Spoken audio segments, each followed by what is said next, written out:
Hi everyone, welcome to the bare minimum education. तो आज हम डिस्कस करेंगे 19 अक्टूबर 2022 की द हिंदू और द इंडियन एक्सप्रेस का newspaper analysis. But before I start I just want to say one thing that in case you find this video of some real help, you can let me know that by commenting below, liking the video and subscribing to my channel if you haven't done that. Alright, so let's get started. Supreme Court asked government to develop modules on drug abuse that can render as order. तो देखिए क्या हुआ है, supreme court ने Tuesday को बोला है, alright, उन्होंने हाईलाइट किया है कि कैसे हमारी कंट्री में ड्रग अब्यूज की प्रॉब्लम बहुत ही ज्यादा ग्रेव सिचुएशन क्रिएट कर रही है। It has gripped the society और साथ साथ में ये उनका जो वर्डिक्ट आई है या फिर उनका आप कह लीजिए कि एक रेकमेंडेशन आई है सरकार को कि आप एक मॉड्यूल प्रिपेयर करिए, ये तब आई है जब सरकार अपनी तरफ से भी एक जस्टिफिकेशन दे रही है कि देखिए हम बहुत सारे स्टेप्स ले रहे हैं इस डायरेक्शन में ऑलरेडी। हम समझते हैं सिचुएशन बहुत ग्रेव है, but we are also working. हमारे बहुत सारे एलीट डिपार्टमेंट्स हैं जैसे नेशनल इन्वेस्टिगेशन एजेंसी या डायरेक्टरेट ऑफ रेवेन्यू इंटेलिजेंस, जो काफी ज्यादा एग्जामिन करते हैं कैसे हम इन लूप होल्स को प्लग कर पाएं जो हमारी कंट्री में अभी एग्जिस्ट करते हैं, ट्रैक करने के लिए इन तरह के ड्रग अब्यूजर्स या ट्रैफिकर्स को। ऑलराइट, तो ये आप देख सकते हैं, we are augmenting preventive mechanisms to counter the menace while examining a possible narco terror angle. तो ये सरकार की जस्टिफिकेशन है। लेकिन देखिए क्या कहा है सुप्रीम कोर्ट ने, बोला है कि देखिए ड्रग मेनेस एक इतनी बड़ी प्रॉब्लम बन गई है। ये chief justice of India U U Lalit की स्टेटमेंट है that we need to think of some of the module. आप किसी तरह का मॉड्यूल के साथ आइए, किसी तरह के आइडिया के साथ आइए जिसको हम एक ऑर्डर में ट्रांसलेट कर सकें, ताकि इस तरह की सारी एंटायर सिचुएशन उस अम्ब्रेला ऑर्डर के अंडर आ जाए। अब देखिए ऐसा करने के लिए कोर्ट ने हायर किया था एक अमाइकस क्यूरे को। देखिए आप बार बार ये वर्ड पढ़ेंगे जब भी कोई सुप्रीम कोर्ट की जजमेंट आती है, बहुत बार हम इस तरह से अमाइकस क्यूरे वर्ड पढ़ते हैं। तो ये कौन होते हैं एक्चुअली? देखिए ये टोटली डिपेंड करता है on the discretion of the court के कोर्ट एक अमाइकस क्यूरे को हायर करना चाहते हैं या नहीं करना चाहते। So when the court feels that there is a need, जब उन्हें लगता है कि किसी पर्टिकुलर केस के लिए उन्हें इंफॉर्मेशन या किसी एक्सपर्टीज की जरूरत है, जो देखिए हर जज को हर चीज के बारे में एक्सपर्टीज नहीं हो सकती, राइट? तो अगर जैसे ड्रग्स और नार्कोटिक्स के पैटर्न एनालाइज करने में कोई एक्सपर्टीज किसी ने हासिल की हुई है, अगर आपको उनकी मदद चाहिए, कोर्ट को उनकी मदद चाहिए, तो आप इस तरह से एक अमाइकस क्यूरो को हायर करते हैं अपने लिए, ठीक है? तो वैसे ही इस केस में एडवोकेट शोएब आलम थे, जिन्होंने कहा है कि अगर हम स्पेसिफिकली कोविड-19 पैंडेमिक की सिचुएशन की बात करें तो बहुत ज्यादा एक अलग सा टर्न आया है हमारी कंट्री में ड्रग अब्यूज को लेके, क्योंकि people involve, pushers and users took the dark web to deal in drugs. Okay, dark web के थ्रू इस तरह की डीलिंग करना ड्रग्स में, या कुरियर और पोस्टल सर्विसेज का यूज करना to ferry narcotics. So this is something very very serious. ये इन्होंने अपना ऑब्जर्वेशंस को इन्होंने कोर्ट के सामने रखा। ऑलराइट, साथ में आप देख सकते हैं कि इन्होंने पॉइंट किया है अमाइकस क्यूरे ने कि देखिए आप एनसीआरबी की रिपोर्ट्स उठा के देख लीजिए या United Nations office on drugs and crimes की रिपोर्ट उठा के देख लीजिए, सब एक ही तरफ रिपोर्ट करते हैं, हिंट करते हैं कि हमारी कंट्री की एक साइजेबल पॉपुलेशन एडिक्टेड है ड्रग्स के मामले में। तो देखिए ड्रग एडिक्शन एक बहुत बड़ा कंसर्न है। ऑलराइट, तो इसलिए आप ये देख सकते हैं मॉड्यूल के साथ सरकार अब आएगी। आई थिंक 5 वीक्स का टाइम दिया गया है, जिसके बाद एक हियरिंग होगी। Alright, solar alliance approves funding mechanism. तो देखिए क्या हुआ है, जैसा कि आप जानते हैं इंटरनेशनल सोलर अलायंस का हेडक्वार्टर्स कहाँ है? गुरुग्राम में, गुरुग्राम इंडिया। तो देखिए जो इंटरनेशनल सोलर अलायंस है उनका क्या एम है कि हम ज्यादा से ज्यादा सोलर पावर प्रोजेक्ट्स प्रोलिफरेट करवा पाएं पूरे संसार में, उसमें इन्वेस्टमेंट ज्यादा से ज्यादा क्रिएट कर पाएं, टेक्नोलॉजी ट्रांजिशन इंश्योर कर पाएं, ठीक है? तो इसीलिए बेसिकली क्या किया गया है, मीटिंग हुई है सोलर अलायंस की, एक जनरल असेंबली मीटिंग हुई है यहीं इंडिया में। तो उन्होंने अप्रूव किया है क्रिएशन ऑफ सोलर फैसिलिटी। तो सोलर फैसिलिटी क्या है, अभी I will explain it to you. ये पेमेंट गारंटी मैकेनिज्म है जो बेसिकली क्या करेगा, it would stimulate investment into solar projects through 2 financial components. एक होगा सोलर पेमेंट गारंटी फंड और दूसरा होगा सोलर इंश्योरेंस फंड। तो देखिए, आप समझने की कोशिश करिए, इट्स वेरी सिंपल। ये क्या करेंगे, ये बहुत ज़्यादा they would actually call upon the private donors कि आप क्या करिए, आप इस तरह के फंड्स में डोनेट कर सकते हैं अगर आप चाहते हैं कि इस तरह का ग्लोबल ट्रांजिशन हम देखें, क्लाइमेट चेंज को प्रिवेंट कर सके। फिर इस तरह के दोनों फंड्स में, सोलर पेमेंट गारंटी फंड और सोलर इंश्योरेंस फंड में, इस तरह से आप क्राउड सोर्स कर लेंगे ये सारी डोनेशंस को। फिर क्या होगा, अफ्रीका में इस जगह खास फोकस दिया गया है कि हम क्या चाहते हैं, इस बार इंटरनेशनल सोलर अलायंस चाहती है कि जो अनडिजर्व्ड मार्केट्स हैं, देखिए अनडिजर्व्ड मार्केट्स क्या होती हैं कि जहां पे ऑलमोस्ट इस फील्ड में, इस पर्टिकुलर सेक्टर में कोई भी काम नहीं हो रहा, मतलब यहाँ पे टेक ऑफ ही नहीं किया है इस तरह के ट्रांजिशन ने, एनर्जी ट्रांजिशन ने, तो अफ्रीका उनमें से एक रीजन है। तो अब इंटरनेशनल सोलर अलायंस क्या चाहती है कि बेसिकली अफ्रीका के पास इतना फंड भी नहीं हो सकता कि वो इस तरह के प्रोजेक्ट्स को सेटअप कर सके, क्योंकि दे obviously require a lot of investment. तो क्योंकि इन फंड्स में डोनेशंस आएगी, तो वहां से वो लोग बेसिकली परचेज कर सकते हैं या फिर बोरो कर सकते हैं कुछ मनी को। तो ISA का मिशन क्या है, is to unlock $1 trillion rupees 80 lakh crore of investments in solar power by 2030। Okay, और साथ साथ में ये कॉस्ट ऑफ टेक्नोलॉजी और उसकी फिनेंसिंग की कॉस्ट भी कम करना चाहते हैं इस तरह के projects की। All right, across the globe and proposed project in Africa would be able to purchase payment guarantees or partial insurance premium from these funds, जैसा कि मैंने आपको बताया। All right, तो अब हम देख लेते हैं इंडियन एक्सप्रेस के एडिटोरियल्स को। I think it's very very important. ये एडिटोरियल में बहुत कुछ खास एनालिसिस नहीं है, ओपिनियनेटेड है। ऑब्वियसली आप बिल्किस बानो केस में कुछ भी एडिटोरियल पढ़ेंगे, कोई भी एक आर्टिकल पढ़ेंगे, वो मोस्टली आपको ओपिनियनेटेड ही मिलेगा, क्योंकि there is only one opinion, unanimous opinion of the country, at least at the moment it is, और वो यही है। बस यहाँ से आपको कई चीजें जो जाननी है, वो कुछ फैक्ट्स हैं जो मुझे आपको बताने हैं, ठीक है। तो देखिए, आप जानते हैं बिल्किस बानो जो केस है उसमें क्या हुआ था, उनके जो 11 कॉन्विक्ट्स थे उनको रिलीज कर दिया गया, who were actually accused of, who were actually convicted, accused तो एक शक वाली बात हो गई, जिनको दोषी करार कर दिया गया, ठीक है, कि साबित कर दिया गया that they are actually दोषी, ठीक है।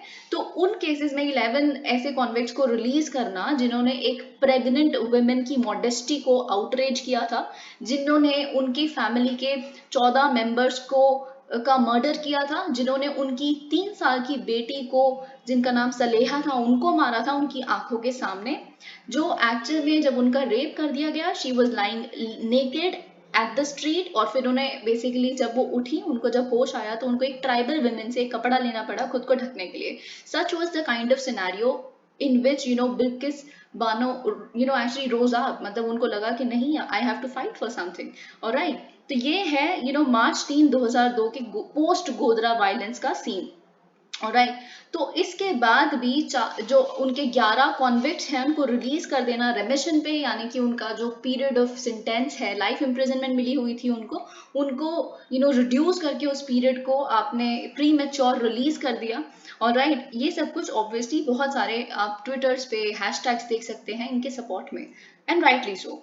ओके, तो बात यहाँ पे ये लिखी है कि क्या परपेट्रेटर्स, जो एक ऐसे क्राइम के परपेट्रेटर्स हैं जहाँ पे गैंग रेप हुआ है, वो भी इतना हीनियस क्राइम हुआ है, तो आप ये कह के कि जी हाँ उन्होंने 14 साल की सजा काट तो ली, तो फिर गुड बिहेवियर या गुड कॉन्डक्ट जो उन्होंने जेल में दिखाया है, इसके बेसिस पे हम उन्हें रिहा कर सकते हैं, प्री मैच्योर रिलीज कर सकते हैं, कि क्या इस तरह के केस में भी गुड कॉन्डक्ट वाली चीज मैटर करती है। तो ये सिचुएशन, अब देखिए 19 नवंबर को ये केस सुना जाने वाला है सुप्रीम कोर्ट द्वारा, तो हमें तब तक का वेट करना पड़ेगा कि क्या होगा। ये तो एफिडेविट से निकल के आई हैं बातें सारी, जो गुजरात की सरकार ने अपना एफिडेविट सबमिट किया है किसको, सुप्रीम कोर्ट को। तो हमें वहां से ये चीज पता चली है कि सरकार ने, यानी कि होम मिनिस्ट्री ने इसको अपना कॉन्करेंस दिया था, अपना अप्रूवल दे दिया था कि गुजरात गवर्नमेंट, देखिए आपके साथ मैंने डिस्कस किया था सीआरपीसी 1973 का जो सेक्शन 435 है, वो क्या कहता है कि अगर कोई भी क्राइम जिसको सीबीआई ने हैंडल किया है, ठीक है, उस केसेस में अगर आपको किसी को प्री मैच्योरली रिलीज करना है या किसी सेंटेंस को कम्यूट करना है, तो उस केस में एक पर्टिकुलर सरकार को सेंट्रल गवर्नमेंट का प्री अप्रूवल चाहिए। तो उसी सेक्शन के तहत गुजरात गवर्नमेंट ने प्री अप्रूवल होम मिनिस्ट्री से ले लिया था, ठीक है, ये बात मैंने आपको बताई थी। Alright, this was after all one of the cases that Supreme Court, अब देखिए ये केस इतना इंपॉर्टेंट था क्योंकि सुप्रीम कोर्ट ने खुद ने आके इंटरवीन किया था, ये साइट करते हुए कि ये एक्सेप्शनल सर्कमस्टांसेस हैं, एक्सेप्शनल केस है, and hence supreme courts intervention is necessary, is needed. Okay, so much so कि सुप्रीम कोर्ट को लगा कि अगर गुजरात में इनका ट्रायल चलता रहा तो वहां पे बिल्कुल सरकार इसके साथ बहुत सारा इंटरवीन कर सकती है, इसीलिए उन्होंने मुंबई शिफ्ट किया।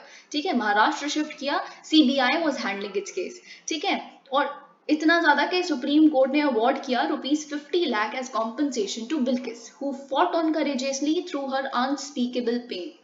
ओके, अब जैसा कि मैंने आपको बताया कि ये गुजरात गवर्नमेंट का, गुजरात सरकार का अकेले का स्टेप नहीं था, इसमें सरकार यानी कि सेंट्रल गवर्नमेंट भी इन्वॉल्व थी।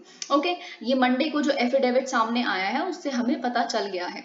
अब यहाँ पे अगर हम पढ़े, पर अब देखिए सबसे ज्यादा इंपॉर्टेंट क्या है, उस एफिडेविट में एक बात लिखी थी जो हमने डिस्कस की थी कि 7 अथॉरिटी से प्री अप्रूवल लेना था गुजरात सरकार को। ठीक है, 7 अथॉरिटी से, उसमें से देखिए 7 में से 2 अथॉरिटीज, आप 3 भी कह सकते हैं, 2 से 3 अथॉरिटीज ऐसी थी जिन्होंने अप्रूवल नहीं दिया। पर जितनी भी सेंट्रल गवर्नमेंट की अथॉरिटीज थी और गुजरात सरकार की जितनी भी गुजरात की अथॉरिटीज थी, इंक्लूडिंग द डीएम जो डिस्ट्रिक्ट मजिस्ट्रेट थे, उनका भी अप्रूवल मिला है। ठीक है, तो एक वो, और इनके अलावा जो मुंबई जहाँ पे केस ये चल रहा था, मुंबई की जो आप देखेंगे अगर SP of superintendent of police of CBI, ठीक है, उन्होंने अपोज किया, अपना सैंक्शन नहीं दिया। फिर उसके बाद आप सीबीआई कोर्ट के जो स्पेशल जज थे उन्होंने अपना अप्रूवल नहीं दिया, और साथ में जो स्पेशल क्राइम ब्रांच है मुंबई की, उन्होंने भी अपना अप्रूवल नहीं दिया था। तो मुंबई की अथॉरिटीज ने अपना अप्रूवल नहीं दिया था। ओके, अब देखिए बात ये है ना, सीबीआई ने जब अपना अप्रूवल नहीं दिया, जो केस हैंडल कर रहे हैं, फिर भी आप उसके साथ रेमिशन के साथ जाते हैं, इट्स अ बिग थिंग, मतलब ये बहुत ही बड़ी बात है। अब देखिए जो चीज मुझे आपको बतानी है, सीबीआई कोर्ट्स, बहुत बार सीबीआई पे क्वेश्चन आप देखते हैं, वेदर इट इज प्रीलिम्स और mains, CBI is important, specially given the fact आप ईडी रेड्स देख रहे हैं, सीबीआई की रेड्स देख रहे हैं। बहुत सारे क्वेश्चन ऐसे बनते हैं कि क्या ये सिर्फ और सिर्फ एक टूल ऑफ सेंट्रल गवर्नमेंट बन गए हैं कि नहीं, है ना। तो इस तरह के इनकम टैक्स रेट्स देखते हैं। So the trinity that has gotten created, CBI and income tax officials and then ED, तो इस पे क्वेश्चन बहुत इंपॉर्टेंट है। तो एक जो टर्म यहाँ से निकल के आ रही है वो ये है, सीबीआई कोर्ट के स्पेशल जज। तो सीबीआई कोर्ट के बारे में अगर मैं थोड़ा सा आपको बताऊं, इनको एस्टैब्लिश किया जाता है under Delhi special police establishment act 1946। ये वही एक्ट है जिससे बेसिकली सीबीआई के जो डायरेक्टर हैं या सीबीआई के जितने भी ऑफिशियल्स हैं अपनी पावर डिराइव करते हैं। देखिए सीबीआई को इस एक्ट ने बनाया नहीं है, CBI is not a statutory body, it was actually made through a government resolution और एन एग्जीक्यूटिव एक्शन। तो बस ये अपनी पावर्स तो किसी एक्ट से डिराइव करेंगे ही ना, तो वो ये एक्ट है। ठीक है, तो देखिए सीबीआई कोर्ट्स को क्यों बनाया जाता है, सीबीआई कोर्ट्स को इसीलिए बनाया जाता है क्योंकि जुडिशियल सिस्टम पे ऑलरेडी बहुत ज्यादा बर्डन है, उन पे बहुत सारे केसेस ऐसे हैं जो पेंडिंग हैं ऑलरेडी। थोड़ा सा उसको सिंप्लीफाई करने के लिए, उस बर्डन को कम करने के लिए सीबीआई कोर्ट्स बनाए जाते हैं कुछ स्पेसिफिक केसेस के लिए जो सीबीआई हैंडल कर रही है, सिर्फ उन्हीं केसेस के लिए। ठीक है, अब क्योंकि सीबीआई कुछ ही केसेस हैंडल करती है, तो सीबीआई उसके लिए अगर कोर्ट बना देंगे एक पर्टिकुलर जगह पे, तो it becomes easy also, right. तो सिर्फ एक कुछ ही तरह के केसेस सीबीआई कोर्ट ने देखने हैं, तो उस पर कंप्लीट फोकस जा सकता है और उसको काफी सही तरह से एक जस्टिफाइड मैनर में उस केस को हैंडल किया जा सकता है। ओके, तो ये बात आपको पता होनी चाहिए। अब बात ये है, ये जो स्पेशल जज की यहाँ पे बात लिखी है, आप मतलब बहुत बारी हम देखते हैं जो कॉमन जुडिशियल सिस्टम में जो अपॉइंटमेंट्स होती हैं वो मेरिट के बेसिस पे होती हैं, राइट। लेकिन ये it is actually a different thing, because जो सीबीआई कोर्ट के स्पेशल जज होते हैं वो इलेक्शन के माध्यम से अपनी पोजीशन पे पहुंचते हैं। ठीक है, so this is also something that you must remember, क्योंकि बहुत बार आप इलेक्शन सुन के गलत मार्क कर सकते हैं, which is actually something you should be very cautious about. Alright, अब एक और चीज जो आपको पता होनी चाहिए कि CBI courts are actually nothing but another form of district court only, क्योंकि ये क्या करते हैं, कुछ एक पर्टिकुलर डिस्ट्रिक्ट में ही बेसिकली थोड़े तरह के जो स्पेसिफिक केसेस होते हैं। डिस्ट्रिक्ट कोर्ट क्या करता है, मतलब जिस तरह की फंक्शनिंग एक डिस्ट्रिक्ट कोर्ट की या एक सेशंस कोर्ट की या फिर एक जो भी क्रिमिनल कोर्ट है डिस्ट्रिक्ट में, उस तरह की फंक्शनिंग होती है इनकी। ठीक है, तो ये चीज, तो अब देखिए कोई भी डिस्ट्रिक्ट कोर्ट होता है, फंक्शनिंग के मामले में कह रही हूँ कि they are actually like district court या सेशंस कोर्ट या क्रिमिनल कोड। ओके, तो जैसे डिस्ट्रिक्ट कोर्ट ने अगर कोई फॉर एग्जांपल अपनी वर्डिक्ट दी, अपना कोई भी जजमेंट सुनाई, तो उसके अगेंस्ट क्या होता है, अगर आपको अपील फाइल करनी है तो आप कहाँ जाएंगे, हाई कोर्ट में जाएंगे। उसी तरह से अगर इस सीबीआई कोर्ट के खिलाफ कोई आपको अपील फाइल करनी है तो आप कहाँ जाएंगे, आप हाई कोर्ट जाएंगे। ठीक है, तो ये चीज आपको पता होनी चाहिए। एक तो ये इलेक्शन के थ्रू से इनके स्पेशल जजेस अपॉइंट होते हैं, दूसरा ये कि ये इनके अगेंस्ट जो अपील लाई करती है वो हाई कोर्ट में लाई करती है, which can obviously confusing for you. Alright, अब देखिए यहाँ पे अब क्योंकि हमारे पास एफिडेविट सामने आ गया है, so we can actually connect the dots. और जब हम कनेक्ट करते हैं डॉट, सीधा वो डॉट लास्ट वाली जाके कहाँ रुकती है, यूनियन होम मिनिस्ट्री पे। तो अब बात ये है कि Narendra Modi government has to actually answer certain questions. ठीक है, वो क्वेश्चंस क्या है कि क्यों इन 11 कॉन्विक्ट्स को सिंगल आउट कर दिया गया था, सिर्फ इन्हीं को कंपैशन क्यों दिखाया गया, इन्हीं को लीनियंसी क्यों दिखाई गई सरकार द्वारा। ठीक है, क्योंकि आपकी सरकार वो सरकार है जिसने इस इंडिपेंडेंस डे पे रेड फोर्ट पे खड़े होकर नारी शक्ति का थीम पे बहुत सारी चीजें बोली थी। आप नारी शक्ति को आप कहते हैं कि सिर्फ हमारी सरकार वो है जिसने आज तक मिनिस्टर सबसे ज्यादा विमेन बनाए हैं एंड ऑल ऑफ दैट। तो इस तरह की बातों के बाद भी एक विमेन की मॉडेस्टी को इतनी बुरी तरह से आउटरीच किया गया, तो वो नारी शक्ति का कॉन्सेप्ट आप फेल कर देते हो। ठीक है, तो ये चीज यहाँ पे लिखी है। 11 convicts walked free ironically on August 15। आपने उनको कब रिहा किया, अगस्त 15 को, जब हमारा बेसिकली उनको जब हमारा इंडिपेंडेंस डे होता है अपने, उस दिन उनको इंडिपेंडेंस डे और उनको एक हीरो वेलकम मिला। आपको पता है ऑल दैट तिलक वाली images that went viral on Twitter and social media. Alright, that shameful image was too okay, तो आप ये देख सकते हैं। but if the government is tempted to brazen it out, the supreme court which helped bring a semblance। देखिए इन्होंने ये कहा है, जब सुप्रीम कोर्ट को ये इतना एक्सेप्शनल केस लगा था, तो जब उन्होंने तब इंटरवीन किया, तो अभी भी ये एक्सेप्शनल केस है, बिल्कुल है, क्योंकि किसी सरकार द्वारा इस तरह के गुड कंडक्ट के बेसिस पे किसी को रिलीज कर देना जो जिनका क्राइम इतना बड़ा है, तो ऑब्वियसली ये डेफिनेटली इस बार भी एक स्पेशल केस है और सुप्रीम कोर्ट का इंटरवेंशन होना बहुत जरूरी है।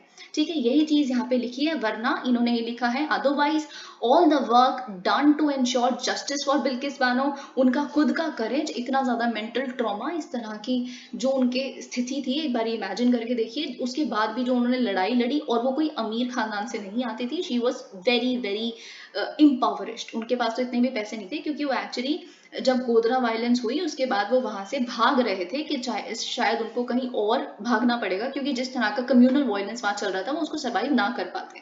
ठीक है, तो उनके पास तो पैसे भी नहीं थे। ठीक है, तो ये इतनी सारे मुश्किलों के बाद भी उनकी लड़ाई खुद की, जो एपेक्स कोर्ट ने उस समय हर सरकार के अगेंस्ट जाके खुद की जजमेंट्स दी, उसके खिलाफ भी, जो प्रोसिक्यूशन लड़ी उसके खिलाफ भी, या फिर जो ब्रेव विटनेसेस को भी तो देखियो कितनी ज्यादा उस समय पे देखिए ब्रेवरी दिखानी पड़ी, बिकॉज इट्स नेवर इजी कि आप किसी के अगेंस्ट बोले। इट्स वेरी इजी, सबको पता है कि हमारे यहाँ पे जस्टिस सिस्टम क्या है। अगर आप किसी के, आप अच्छे हैं, आप किसी का साथ भी दे रहे हैं, तो इट इज ऑलवेज पॉसिबल कि आपको ये अक्यूज करार कर दिया जाए। Everybody is this is not something I am actually boasting about, और it's not like that. I seriously condemn that, it shouldn't be happening. हमारा जस्टिस सिस्टम को थोड़ा सा क्लैरिफाई करना चाहिए इस सिस्टम में, कि कोई अगर विटनेस है किसी चीज का, कि उसको डर ना लगे कि यार कभी मेरे पे केस ना हो जाए। ठीक है, so this should actually somehow be dealt with nicely. Okay, तो and the officers who didn't bend will be strained forever. तो उनका सबका जो बेसिकली इतनी हिम्मत सबने दिखाई, जिन ऑफिसर्स ने जिन्होंने झुकने से मना कर दिया, उन सबका जो इतना त्याग था वो सब बर्बाद चला जाएगा अगर सुप्रीम कोर्ट आज के टाइम पे अपनी इंटरवेंशन नहीं देती। Alright, the making of Sabka Vikas. Now, this is also something very important. Every now and then you can expect a question on DBT, जिसे हम direct benefit transfer कहते हैं. If not DBT, you can obviously get a question on inclusive growth. Inclusive growth, you know कि कितना ज़्यादा cliche topic है और हर साल there's a question on it. Okay, hence this editorial becomes important. अब देखिए पिछले हफ्ते क्या हुआ है, आईएमएफ ने काफी ज्यादा प्रेज किया है भारत के डायरेक्ट बेनिफिट ट्रांसफर स्कीम को as a logistical marvel that has reached hundreds of millions of people and specifically benefited women, elderly and farmers. Women को कैसे, जैसे कि आपने पैंडेमिक के टाइम पे देखा कि प्रधानमंत्री जन धन स्कीम के तहत क्या हुआ, 500 रुपए हर वुमेन के खाते में आए। ठीक है, तो ये चीज एल्डरली, आपको पता है बहुत सारी। देखिए सबसे पहले तो डायरेक्ट बेनिफिट ट्रांसफर होता क्या है, कि आप अगर किसी स्कीम के बेनिफिशियरी हैं, ठीक है। तो आपका जो बेनिफिट है वो डायरेक्टली आप तक ट्रांसफर किया जाएगा। ठीक है, एग्जाम्पल अगर हम लें, अगर आपने कोई स्कॉलरशिप जीती है, आप एक गांव में रहते हैं जहाँ पे 10 बच्चों ने किसी चीज में स्कॉलरशिप जीती है। अगर हम बहुत पहले के समय में जाएं तो क्या होता, अगर टेक्नोलॉजिकल रेवोल्यूशन ना हुआ होता या जो भी, ठीक है, तो क्या होता था, तब बेसिकली क्या किया जाता, सरकार द्वारा उस स्कॉलरशिप स्कीम जब चलाई गई होती तो सारे कंट्री के जो जितने भी ऑफिशियल्स हैं, फिर डिस्ट्रिक्ट वाले जो मैनेजर्स हैं, पहले तो स्टेट गवर्नमेंट को जाता था, स्टेट गवर्नमेंट देती, फिर डीएम्स को, फिर डीएम्स जाके कुछ उन लोगों को देते, ठीक है, फिर डीएम्स भी अपने नीचे वाली अथॉरिटीज को कहते कि आप बांट दीजिए इतने इतने रुपए आपस में इन लोगों के। तो इससे क्या होता, पिल्फरेज की प्रॉब्लम हो सकती है। पिल्फरेज क्या होता है, पेटी थेफ्ट, बीच वाले ट्रांसपेरेंसी नहीं है, पहुंच रहा है कि नहीं पहुंच रहा, पहले तो ये पता ही नहीं होता था कि बेनिफिशियरी को बेनिफिट पहुंच भी रहा है कि नहीं। अगर राशन भेजा है तो राशन वहां तक पहुंच भी रहा है। आज तो पीडीएस है, पहले टाइम पे ऐसा नहीं होता था। ऑलराइट, तो इसी को कर्व करने के लिए क्या होता है, अब सीधा अगर आपने स्कॉलरशिप जीती है तो सरकार आपके क्या करेगी, आपके बैंक अकाउंट में डायरेक्टली आपका बेनिफिट ट्रांसफर करेंगी। So that is called direct benefit transfer scheme. Okay, तो यही आईएमएफ ने भी लॉन्च किया है हमें। ऑलराइट, फार्मर्स को तो आप जानते हैं, पीएम किसान निधि में भी आप देख लीजिए, जो 6,000 रुपए देने हैं तो वो आएंगे सीधा आपके खाते में। ठीक है, तो फिर उसके बाद अगर हम देखें, आईएमएफ ने तो ये कहा, फिर उसके बाद हमने वर्ल्ड बैंक की तरफ से, वर्ल्ड बैंक के जो प्रेसिडेंट हैं वर्ल्ड बैंक ग्रुप के, डेविड मेलपास, बहुत रिसेंटली उन्होंने भी इस महीने के बिल्कुल स्टार्टिंग में हमें काफी अप्रिशिएट किया है, और उन्होंने बल्कि दूसरे देशों को भी ये कहा है कि हमें इंडिया को एक एक केस स्टडी की तरह देखना चाहिए और उनसे सीखना चाहिए कि कैसे उन्होंने टारगेटेड कैश ट्रांसफर में किस तरह की सक्सेस हासिल की है। Okay, targeted cash transfer instead of broad subsidies, noting that India manage to provide food और कैश सपोर्ट। देखिए सबसे बड़ी बात, इंडिया एक पॉइंट इन केस क्यों बन जाता है, क्योंकि इंडिया में आप देखिए डायरेक्टली बेनिफिट करना, डायरेक्टली ट्रांसफर करना बेनिफिट को बिकम्स इवन मोर डिफिकल्ट, और उनको सराहनीय क्यों बन जाता है, क्योंकि पॉपुलेशन देखिए यहाँ के, आप देखिए अगर पॉपुलेशन इतनी है, उसमें से 85% रूरल हाउस होल्ड्स को आप कह रहे हैं कि हम एनएफएसए के तहत आपको फ्री राशन दिया करेंगे, या जितना भी 2 रुपए पर किलो, या जैसे भी राइस और वीट या serial grains, it is immense in itself. आप प्रधानमंत्री गरीब कल्याण अन्न योजना लाए और आपने रूरल हाउस होल्ड्स में 85% आपको 85% उनमें से सबको बांटा है, और आपने अचीव किया है बोलने के बाद, it is a great victory in itself. Okay, तो आप देख सकते हैं कि कैसे आईएमएफ ने भी और वर्ल्ड बैंक ने हमें काफी अप्रिशिएट किया है। देखिए अब आपको कई चीजें हैं जो इसमें तो नहीं लिखा, but I think I would have to sort of compartmentalize that, क्योंकि अब हम पहले देखेंगे रूरल इंडिया में कैसे, फिर अर्बन इंडिया में कैसे डीबीटी या इंक्लूसिव ग्रोथ को हम देख रहे हैं। तो that is exactly how you make points. ठीक है, अब देखिए यहाँ पे क्या लिखा है, we transfer subsidies and cash benefits directly to beneficiaries through Aadhaar linked bank accounts. अब देखिए इससे आपको लग सकता है कि आधार मैंडेटरी है डीबीटी के लिए, which is not. Supreme court की जजमेंट ये कहती है कि आधार मैंडेटरी नहीं है डीबीटी के लिए, यानी कि डायरेक्ट बेनिफिट ट्रांसफर के लिए। बट ऑफकोर्स मोस्टली जो डायरेक्ट बेनिफिट ट्रांसफर हो रहे हैं वो आधार लिंक्ड बैंक अकाउंट से ही हो रहे हैं, क्योंकि आधार लिंक्ड अगर होगा तो उससे डुप्लीकेशन बच जाएगी, यानी कि एक बंदे का एक ही आधार बन सकता है, तो एक ही इंसान को उसका बेनिफिट जाएगा। ये नहीं कि वो एक डिस्ट्रिक्ट में दूसरा अपना बेनिफिट ले रहा है, दूसरे डिस्ट्रिक्ट में भी मनरेगा का वो काम करके वहां पे बेनिफिट ले रहा है, ऐसा नहीं हो सकता। ठीक है, तो ये चीज पर मैंडेटरी नहीं है। This can be a statement, hence be cautious about it. This has been made possible by inclusive finance. अब देखिए ये पॉसिबल हो कैसे पाया है, डीबीटी पॉसिबल कैसे हुआ है, क्योंकि बहुत सारे फाइनेंशियल सेक्टर में इंक्लूसिविटी लाई गई है। देखिए अगर आप सपोज करिए, सबसे पहले आप डीबीटी तो ला नहीं सकते, सबसे पहले तो बैंक अकाउंट्स खोलेंगे, किसके बैंक अकाउंट में पैसा आएगा, डायरेक्टली किसके बेनिफिट करेंगे आप ट्रांसफर। ठीक है, सबसे पहले तो बैंक अकाउंट्स खुलवाए गए। आज कितने सारे बैंक अकाउंट प्रधानमंत्री जन धन स्कीम के तहत आए गए। फिर उसके बाद आपने आधार लिंक करवाया बैंक अकाउंट के साथ, ताकि आप डुप्लीकेशन ऑफ अकाउंट्स को रोक सकें या पिल्फरेज को रोक सकें। तीसरा, फिर आप तीसरे लेवल पे लेके आए, तीसरी लेयर आई है डीबीटी की, क्योंकि अगर इससे पहले वाली फाइनेंशियल इंक्लूजन नहीं हुआ होता जो जनधन के तहत, तो फिर डीबीटी भी सक्सेसफुल ना हो पाता। ठीक है, यही यहाँ पे चीज देखी है।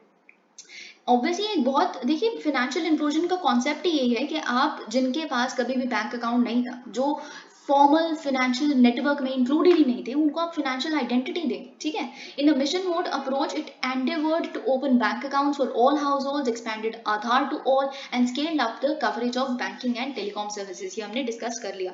देखिए बैंकिंग एंड टेलीकॉम सर्विसेज भी अच्छा है, जैसे हम कोर बैंकिंग सोल्यूशंस कहते हैं।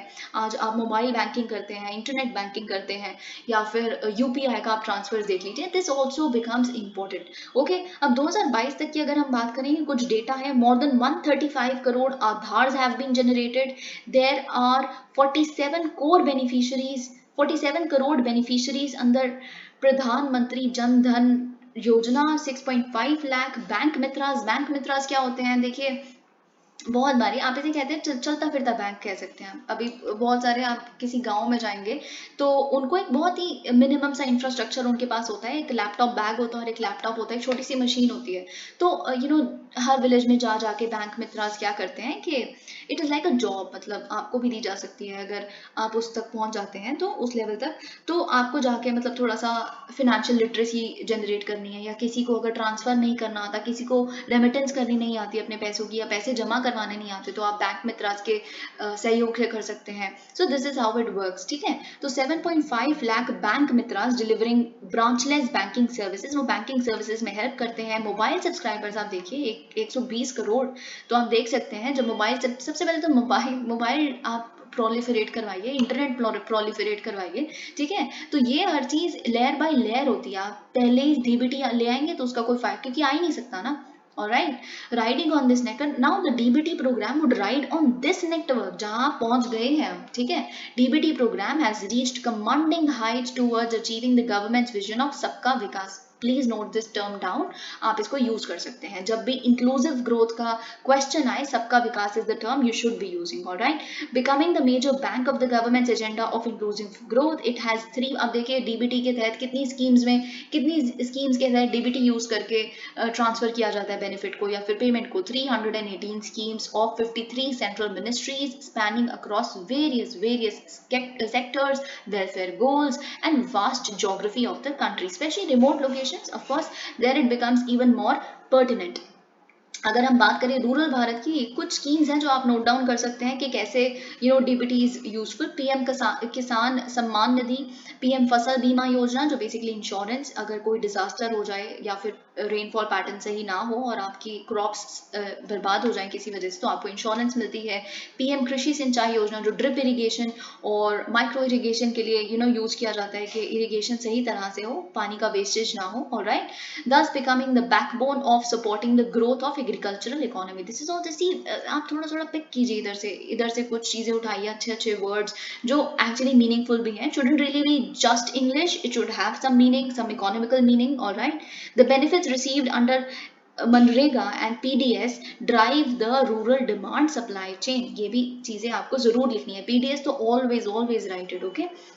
अगर हम अर्बन इंडिया की बात करें, पीएम आवास योजना आप देख सकते हैं। एलपीजी पहल स्कीम, देखिए सबसे पहले तो जो एलपीजी सब्सिडी स्कीम में तो इनको लॉन्च किया गया था 2013 में। अगर आप सोच रहे हैं नरेंद्र मोदी गवर्नमेंट का एक इनिशिएटिव है, तो ऐसा नहीं है। नरेंद्र मोदी गवर्नमेंट के आने से जस्ट एक साल पहले 2013 में जयराम रमेश जो कांग्रेस के एक लीडर हैं, उन्होंने ये चीज लॉन्च की थी। और इसको पहले तो कुछ 43 डिस्ट्रिक्ट्स में पायलट बेसिस पे लॉन्च किया गया था। And Pahal was a scheme with which it was initiated. तो ये चीज आप देख सकते हैं।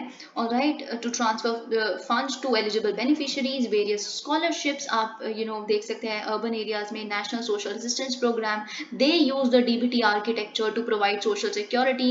ऑलराइट, अब सबसे इंपॉर्टेंट है कि डीबीटी को अगर आप रिहैबिलिटेशन प्रोग्राम्स में यूज करेंगे, देखिए जो मैनुअल स्कैवेंजर्स हुआ करते थे, इट इज समथिंग अभी भी फॉलो किया जाता है। तो सरकार ये कहती है कि हमने कम्प्लीटली वाइप आउट कर दिया, सबको रिहैबिलिटेट कर दिया जो मैनुअल स्कैवेंजिंग में इन्वॉल्व थे, पर ऐसा नहीं है। अभी भी कुछ केसेस ऐसे हैं, because see unless and until you don't realize that it is a human rights and human dignity issue, you don't do anything about it. हम जैसे लोगों को लगता है कि हम किसी को भी जो थोड़ा बहुत हमें सीवेज साफ करते हुए मिलते हैं, तो हम कहते हैं आप ये भी कर दो वो कर दो, आपको समझ नहीं आ रहा कि ये क्राइम है, ठीक है, ये चीज।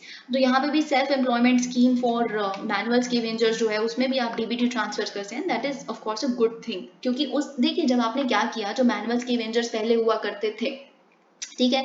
आपने कहा कि अब आप ये नहीं करेंगे क्योंकि ये सही नहीं है, ये ह्यूमन डिग्निटी के कॉन्सेप्ट के खिलाफ जाता है, तो आप उनको कोई तो एम्प्लॉयमेंट देंगे क्योंकि वहां से उनको पहले पैसा मिलता था, जितना भी मिलता था। तो आप क्या करेंगे, आप कहेंगे आप बिल्कुल टेंशन मत दीजिए, हम आपको 2.5 लाख रुपए देंगे, आप उससे कुछ अपना नया काम, कोई नई जॉब, कुछ अपना लिए नया कर सकते हैं, आप सेल्फ एम्प्लॉयमेंट कर सकते हैं, आप कोई छोटी सी दुकान खोल सकते हैं, किसी तरह का हैंडीक्राफ्ट बिजनेस खोल सकते हैं। तो फिर आप क्या करोगे, उस डायरेक्ट बेनिफिट को उस बेनिफिट को आप डायरेक्टली कहाँ ट्रांसफर करोगे, उनके बैंक अकाउंट्स में। इससे क्या होगा, सोशल मोबिलिटी इंश्योर करेंगे। सोशल मोबिलिटी क्या होता है कि अगर आप पहले, आप समझिए कि एक सोसाइटी में आपकी पोजीशन पहले मैनुअल स्केवेंजर की हुआ करती थी, तो आप डेफिनेटली जब थोड़ा कमाने लग पड़ेंगे तो आप एक ऊंचे स्तर पे पहुंच जाएंगे, you will rise above the ladder of social classes and caste as well. Caste तो मतलब एक concept है which is I think shouldn't really be talked about, but being the politics of India, of course it can never go away. The efficacy and robustness of the DBT network were witnessed during the pandemic. अब देखिए pandemic में तो हमने पहले देख लिया rural India, फिर हमने देखा अर्बन इंडिया, फिर एक पॉइंट आपका बन जाता है पैंडेमिक के मामले में कैसे इन्होंने बहुत साथ दिया डीबीटी ट्रांसफर्स ने। ठीक है, तो सबसे पहले तो आपने, जैसे मैंने आपको स्टार्टिंग में बताया था, जनधन अकाउंट होल्डर्स में 500 रुपए सबको देना। फिर स्मॉल वेंडर्स के लिए आपको पता होगा पीएम स्वानिधि स्कीम आई थी, जो छोटे छोटे ठेले खोलते हैं स्पेशली दिल्ली में, है ना, तो उनको 10,000 तक का ऐसे लोन, ताकि रिन्यू कर सके वर्किंग कैपिटल के लिए। ठीक है, तो ये सारी चीजें। And enabling policy regime, proactive government initiatives and supportive regulatory administration allowed the private and public sector entities in the financial sector to overcome long-standing challenges of exclusion of a large part of the population. लेकिन अब देखिए, आपने इतना सारा अच्छा अच्छा सरकार के बारे में लिख दिया, इतना अच्छा अच्छा स्कीम के बारे में लिख दिया, कुछ तो लेकिन आप स्कोप ऑफ इम्प्रूवमेंट रखेंगे हमेशा।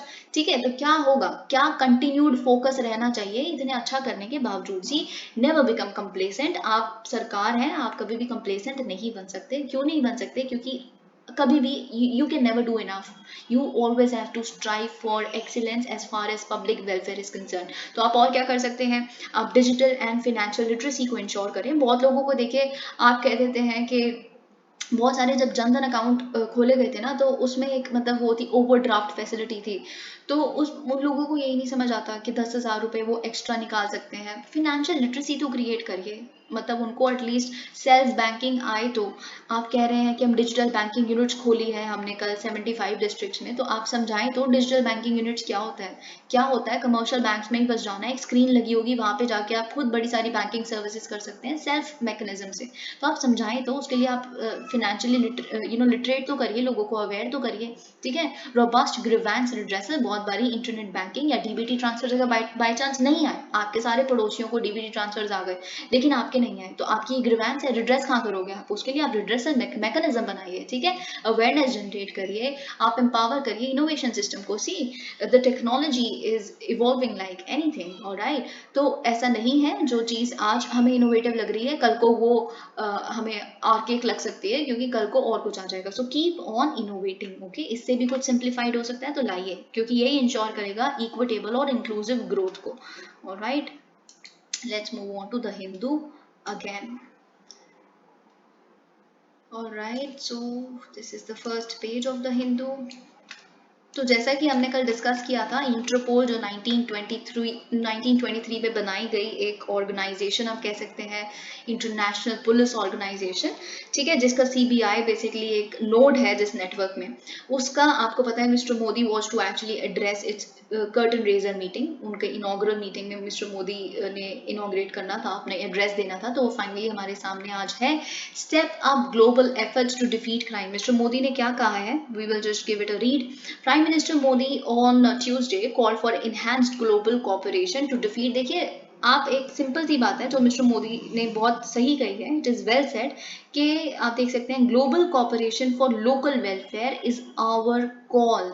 ओके, देखिए बात ये है, जब थ्रेट ग्लोबल है तो रिस्पॉन्स लोकल कैसे हो सकता है सिर्फ। ठीक है, टेररिज्म एक ऑर्गेनाइज्ड क्राइम है, टेररिज्म एक ट्रांस बॉर्डर क्राइम है, टेररिस्ट कोई स्टेट नहीं है, कोई गवर्नमेंट नहीं है। ठीक है, they are like non state actors as you call them. ठीक है, तो फिर उनके अगेंस्ट आप, एक कंट्री कैसे उसके अगेंस्ट पूरी जिंदगी फाइट कर सकती है। Everybody has to give it a global, give it a cooperated effort. Okay, cooperative effort होना चाहिए उसके खिलाफ। यही चीज हमने बोली है, चाहे वो करप्शन हो, चाहे वो टेररिज्म हो, ड्रग ट्रैफिकिंग हो, और राइट ऑर्गेनाइज्ड क्राइम्स हो, इसके तहत हमने बोला है राइट अब ये क्या है, 90th जनरल असेंबली मीट है। हमने कल डिस्कस किया था कि जो सेक्रेटरी जनरल होते हैं इनके असेंबली के, वो 4 साल के लिए अपॉइंट किए जाते हैं। जो प्रेसिडेंट होते हैं वो 4 साल के लिए, और सेक्रेटरी जनरल जो होते हैं वो 5 साल के लिए अपॉइंट किए जाते हैं। ठीक है, और जनरल असेंबली उन्हें अपॉइंट करती है। ये सब कुछ आपको पता है। हमने कल बहुत सारी चीज़ें डिस्कस की हैं। अगर आपने वो कल वाली वीडियो नहीं देखी है तो आप जाके देख सकते हैं कि कैसे इंटरपोल के सामने बहुत सारे चैलेंजेस हैं,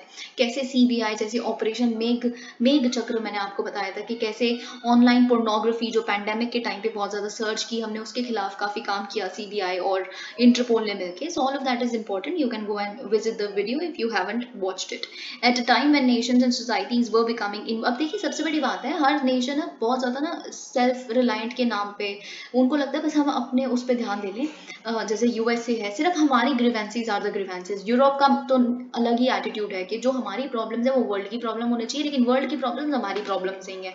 ठीक है, इसके चलते हुए इंडिया जैसे नेशन की तरफ से इंटरनेशनल कॉपरेशन का कॉल आना कि global cooperation for local welfare is our call is something which makes India unique. Okay, long before the, अब देखिए सबसे बड़ी बात है, इस दुनिया तो बहुत टाइम तक सोती रही, जो संसार है बहुत बाद में जागा कि टेररिज्म भी एक मुद्दा है। अच्छा, टेररिज्म भी एक क्राइम होता है, स्पेशली यूएसए जैसी कंट्री, ठीक है, जो खुद ही एक्चुअली टेररिज्म का आप कह सकते हैं प्रोजेनेटर है, क्या कहते हैं उसको, I am really sorry about that. ठीक है, तो इसके बाद भी, लेकिन when the world was sleeping we actually woke up to terrorism, we fought for safety and security. इस क्राइम के खिलाफ thousands of our people made the ultimate sacrifice. आप देख सकते हैं कितने you know we have been fighting, जो militancy हमारे जम्मू कश्मीर में है फ्रॉम डेकेड्स। ठीक है, जिसमें हमारे कितने लोगों ने जान गंवाई है, बहुत सारे सिविलियंस ने भी, बहुत सारे हमारे यहाँ के पुलिस ऑफिसर्स, बहुत सारे आर्मी ऑफिशियल्स ने भी। But it is no longer enough that terrorism is fought only in physical space. अब बात यह है, इंपॉर्टेंट, अगेन इंपॉर्टेंट, ये हमने परसों की वीडियो में डिस्कस किया था कि कैसे साइबर क्राइम्स, साइबर टेररिज्म सबसे इंपॉर्टेंट चीज है। अब उसमें मैंने आपको बताया था कि हमें पोस्ट क्वांटम क्रिप्टोग्राफी की तरफ बढ़ना है इंडिया को। फिर हम वो क्या कर सकते हैं, हम इस तरह जैसे यूएसए ने जो पोस्ट क्वांटम क्रिप्टोग्राफी स्टैंडर्ड्स या सूट अपनाया हुआ है, हमें वो अपनाना चाहिए and all of that. Okay, तो यही इन्होंने भी कहा है, क्योंकि एक क्लिक ऑफ बटन से आप क्या कर सकते हैं, अटैक लॉन्च कर सकते हैं, पूरे सिस्टम को, पूरी कंट्री की हर एक चीज को आप घुटनों पे ला सकते हैं। ठीक है, तो यही चीज यहाँ पे लिखी है। Alright, let's move on to another article. अब देखिए, हिंदी इम्पोजिशन एक बहुत बड़ा मुद्दा है, जब से it has been going on ever since 1930s। तो क्योंकि जो बेसिकली हमारी सदर्न नेशन, जो हमारे सदर्न स्टेट्स हैं या फिर बहुत सारी गवर्नमेंट्स हैं हमारी सदर्न स्टेट्स की, वो काफ़ी ज़्यादा अपोज करती है जो सरकार, specially central government Hindi imposition करने की कोशिश करती है। ठीक है, उसके रिलेटेड एक और भी आर्टिकल है जो हम डिस्कस करेंगे, लेकिन फाइनली हम देखते हैं कि हिंदी में जो टेक्स्ट बुक्स लॉन्च की गई थी एमबीबीएस की, आपको पता है mister Shah, Amit Shah actually launch it along Madhya Pradesh के जो चीफ मिनिस्टर है उनके साथ। ठीक है, तो फाइनली इसके बाद, ठीक है, आपने एमबीबीएस की टेक्स्ट बुक्स तो लॉन्च कर दी। अब एक और चीज़, मध्य प्रदेश के जितने भी मेडिकल कॉलेजेस है उसमें हम देखेंगे वो क्या होगा कि लॉर्ड धन्वंतरी जो है उनकी पूजा की जाएगी हर साल। It will become an annual event, जो धनतेरस फेस्टिवल है उस पर, क्योंकि धन्वंतरी गॉड कौन है, basically Hindu God of health के लिए, इसीलिए मेडिकल कॉलेजेस में इनकी वर्शिप की जाएगी।